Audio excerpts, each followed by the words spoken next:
बार की बात है। रामगढ़ नाम के गांव में गोपाल अपनी 3 बेटियों संध्या, मीरा और नैना के साथ रहता था। उसकी पत्नी की मौत हो चुकी थी।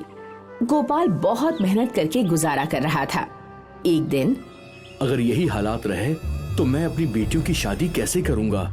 मैं तो 2 वक्त का खाना ही इतनी मुश्किल से ला पाता हूँ। ऐसे ही दिन बीत रहे थे। एक दिन गोपाल बीमार पड़ जाता है। घर में खाने को कुछ नहीं होता। गोपाल के इलाज के लिए भी पैसे नहीं होते। घर में जो भी होता है वो संध्या पिताजी को दे देती है और अब उन तीनों बहनों के लिए कुछ नहीं बचता। तीनों पानी पीकर सो जाती हैं। संध्या सुबह उठती है और सोचती है, अब मुझे ही कुछ करना पड़ेगा। पिताजी की तबीयत तो अभी बहुत खराब है, पता नहीं कितना समय लगेगा। संध्या काम की तलाश में निकल ही रही थी कि इतने में उसकी दोनों बहनें आती हैं और कहती हैं, दीदी मैं भी आपके साथ काम ढूंढने चलती हूँ। दोनों मिलकर काम करेंगे तो अच्छा होगा। वैसे भी आपने हम दोनों के लिए बहुत कुछ किया है। हम दोनों पढ़ पाए इसलिए आपने अपनी पढ़ाई छोड़ दी। मैं सब जानती हूँ दीदी, क्या सिर्फ बड़ी बहन होने का फर्ज आप ही निभाएंगी? यह सुनकर वहाँ खड़ी नैना भी बोल पड़ी, हाँ संध्या दीदी, हम दोनों सब जानते हैं। जब भी घर में कभी खाना कम होता है तो तुम हमें अपने हिस्से का खाना दे देती हो। दीदी मैं भी आपके साथ चलूंगी। दीदी मैं भी अब बड़ी हो गई हूँ। तुम दोनों को कहीं जाने की जरूरत नहीं है। अभी तुम्हारी बड़ी बहन जिंदा है, मैं कुछ न कुछ कर लूंगी। संध्या काम की तलाश में निकलने लगती है। मीरा और नैना संध्या की बात नहीं मानते और वो दोनों संध्या के साथ काम पर जाने की जिद करते हैं। संध्या उनके आगे हार जाती है। तीनों काम की तलाश में इधर उधर घूमते हैं पर कोई काम नहीं मिलता। तीनों को बहुत भूख लगी होती है। तीनों ने बहुत दिनों से ठीक से खाना नहीं खाया था। संध्या दीदी कितना समय हो गया काम ढूंढते ढूंढते। अगर हमें कोई काम नहीं मिला तो पिताजी को क्या खिलाएंगे और उनकी दवा का क्या होगा? तू चिंता मत कर, कोई ना कोई काम मिल जाएगा। अभी थोड़ा समय है शाम होने में। शाम हो जाती है। तीनों को काम नहीं मिलता। तीनों बहन एक दूसरे के गले लगकर रोने लगती हैं। तभी संध्या हिम्मत करके कहती है, चलो तुम दोनों चुप हो जाओ। एक काम करते हैं, जंगल के रास्ते से चलते हैं। मैंने सुना है कि वहाँ के पेड़ पर कई तरह के फल लगे होते हैं। क्या पता किसी पेड़ पर कोई फल या कुछ खाने को मिल जाए। तीनों बहनें जंगल के रास्ते चल देती हैं। थोड़ी ही देर में अंधेरा होने लगता है और तीनों बहनों को बहुत डर लगने लगता है। तभी अचानक उनके सामने एक शेर आ जाता है।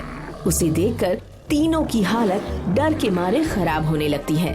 तभी शेर कहता है, वाह, आज तो इतना सारा मांस खाने को मिलेगा। आज तो मजा ही आ जाएगा। शेर जी आप मुझे खा लीजिए पर मेरी दोनों बहनों को छोड़ दीजिए। नहीं शेर जी आप मुझे खा लीजिए। नहीं नहीं शेर जी आप इन दोनों की बात मत मानो, आप मुझे खा लो। घबराओ नहीं संध्या, मीरा और नैना, मैं तुम तीनों में से किसी को नहीं मारूंगा। शेर जी आपको हम तीनों का नाम कैसे पता? मैं एक जादुई शेर हूँ। मुझे किसी सच्चे इंसान की तलाश थी जो अपनी परवाह किए बिना दूसरों के बारे में सोचे।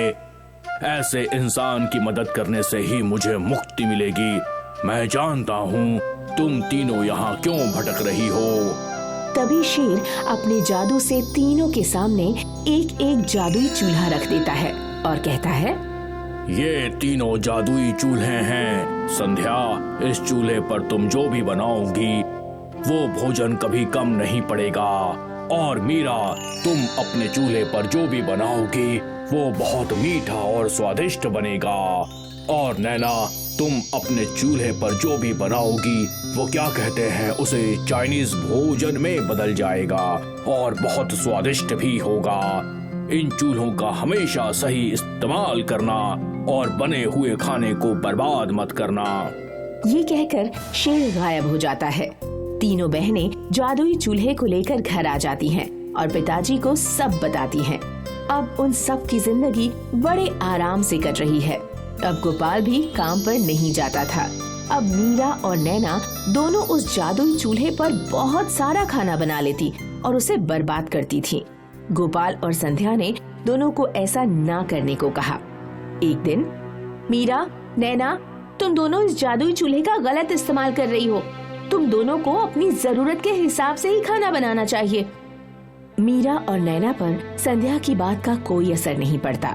दोनों इसी तरह खाना बर्बाद करती रहती हैं। मीरा अलग अलग तरह के मीठे पकवान बना लेती है, जो मन करता है खा लेती है, बाकी फेंक देती है। नैना भी बिल्कुल ऐसा ही करती है। संध्या ने दोनों को बहुत समझाया, पर दोनों की आदत नहीं सुधरी। एक दिन, संध्या दीदी, क्या तुमने मेरा चूल्हा कहीं देखा है? मिल नहीं रहा है। मेरा भी चूल्हा नहीं मिल रहा है। अरे ये क्या, मेरा भी चूल्हा नहीं है।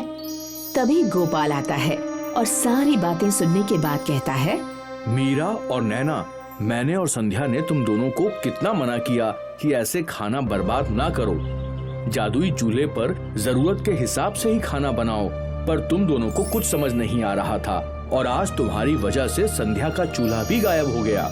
ये सब सुनकर दोनों को बहुत बुरा लगता है। रात हो जाती है, दोनों को बहुत भूख लगती है, पर खाने को कुछ नहीं था। सब भूखे ही सोने जाते हैं। अचानक बहुत बारिश होने लगती है और बहुत आंधी तूफान भी आने लगता है। मैंने सोचा था कि कल सुबह उठकर कोई काम ढूंढने जाऊंगा, पर इतनी बारिश हो रही है, लगता नहीं कि ये बारिश 2-3 दिन से पहले रुकेगी। हाँ पिताजी, आप ठीक कह रहे हैं। अब तो 2-3 दिन भूखे ही सोना पड़ेगा। ये सब मेरी ही गलती है। अगर मैं उस चूल्हे पर बने खाने को ऐसे बर्बाद ना करती, तो आज भी वो चूल्हा हमारे साथ होता। मैं उस जादुई चूल्हे के आने के बाद अपने पुराने दिन भूल गई थी कि किस तरह हमें भूखे पेट सोना पड़ता था।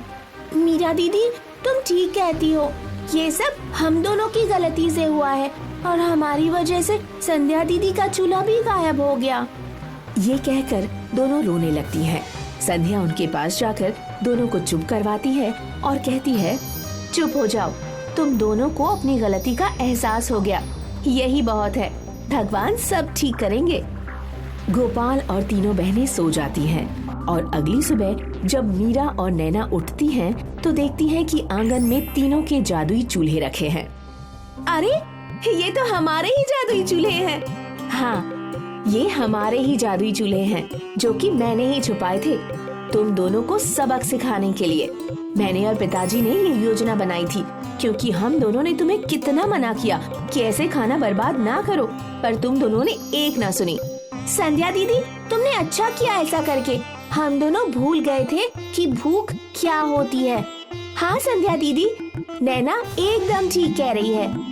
दोनों बहनें संध्या, पिताजी और उस जादुई चूल्हे से माफी मांगती हैं और भविष्य में ऐसा ना करने की कसम खाती हैं। अब वो जादुई चूल्हे पर खाना बनाती और गरीब और भूखे लोगों को भी खिलाती और इसी तरह वे सब प्यार से अपना जीवन जीने लगे।